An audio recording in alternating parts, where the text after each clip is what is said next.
दिल्ली में जारी छात्र प्रदर्शन के बीच इस वक्त की सबसे बड़ी खबर आ रही है। केंद्रीय शिक्षा मंत्री धर्मेंद्र प्रधान ने अपने पद से इस्तीफा दे दिया है। जी हां, वो प्रमुख मांग, वो आखिरी मांग जो सीजेपी और छात्र प्रदर्शनकारी लगातार केंद्र सरकार से कर रहे थे कि शिक्षा मंत्री धर्मेंद्र प्रधान या तो अपना इस्तीफा दे दे या खुद सरकार उन्हें बर्खास्त कर दे। लेकिन सामने आकर के जिम्मेदारी लेकर के शिक्षा मंत्री धर्मेंद्र प्रधान ने अपना इस्तीफा दे दिया है। शनिवार दोपहर ही सामने आकर के धर्मेंद्र प्रधान ने इस बात की सार्वजनिक रूप से जानकारी दी है। कहते नजर आए हैं धर्मेंद्र प्रधान यहां पर कि मैंने जिम्मेदारी से मुंह नहीं मोड़ा और पूरी जिम्मेदारी यहां पर पेपर लीक की लेते हुए मैं अपने पद से इस्तीफा दे रहा हूं। सीधी जानकारी इस वक्त आप जी मीडिया के तमाम चैनल्स के माध्यम से एक्सक्लूसिव देख सकते हैं। बहुत बड़ी खबर वाकई में है। जिस प्रकार से लगातार ही छात्र प्रदर्शनकारी डटे हुए थे और कई मर्तबा यहां पर सीजेपी के जो प्रतिनिधि थे वो केंद्र सरकार के प्रतिनिधियों से मुलाकात कर चुके थे। देखने को मिला था बीते शुक्रवार को भी केंद्रीय मंत्री जेपी नड्डा और जितेंद्र सिंह से मिलने पहुंचे थे सीजेपी के प्रतिनिधियों के रूप में यहां पार्टी के प्रवक्ता सौरभ दास और दूसरे उनके सहयोगी। लेकिन उस वक्त भी सहमति धर्मेंद्र प्रधान के इस्तीफे पर नहीं बन पाई थी। लेकिन अब आखिरकार धर्मेंद्र प्रधान ने इस्तीफा दे दिया है। दिल्ली ही नहीं, देश के कई और शहरों में भी छात्रों के प्रदर्शन देखने को मिले, चाहे वो पटना हो, कोलकाता हो, मुंबई हो या फिर कोई और राज्य का कोई दूसरा शहर हो।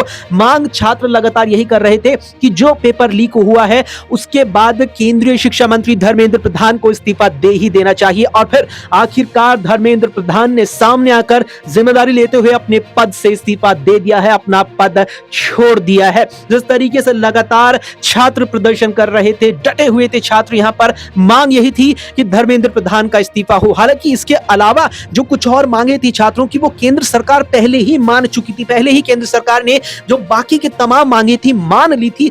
महज धर्मेंद्र प्रधान के इस्तीफे की जो मांग थी उस पर थोड़ा सा समय लगा, लेकिन आखिरकार सरकार ने ये बात अपनी मान ली है। हालांकि इस बीच जो पेपर लीक हुआ था नीट का, उसके बाद तुरंत ही बड़े स्तर पर कार्रवाई करते हुए केंद्र सरकार ने दोबारा से नीट का पेपर कराया और पूरी पारदर्शिता के साथ ही यहां पर पेपर हुआ और फिर तुरंत ही जल्द ही उसका रिजल्ट भी आया, जिसमें यहां पर ऑल इंडिया रैंक भी निकलकर सामने आ गई तमाम छात्रों की जिन्होंने यहां टॉप किया। लेकिन इस वक्त की सबसे बड़ी खबर है धर्मेंद्र प्रधान ने आखिरकार इस्तीफा दे ही दिया है। लगातार जिस तरीके से छात्र यहां पर मांग कर रहे थे कि प्रधान का इस्तीफा आना चाहिए, कहते नजर आए धर्मेंद्र प्रधान यहां पर सामने से कि मैंने अपनी जिम्मेदारी से मुंह नहीं मोड़ा है, मैं जिम्मेदारी लेता हूं इस पेपर लीक की और जिम्मेदारी लेते हुए ही मैं यहां ये पद छोड़ रहा हूं, मैं इस्तीफा दे रहा हूं, यहां अब मैं ये पद नहीं संभालूंगा। अब देखना होगा कि यहां पर धर्मेंद्र प्रधान के इस्तीफे के बाद खास तौर पर दिल्ली के जंतर मंतर पर जो प्रदर्शन चल रहा है छात्रों का,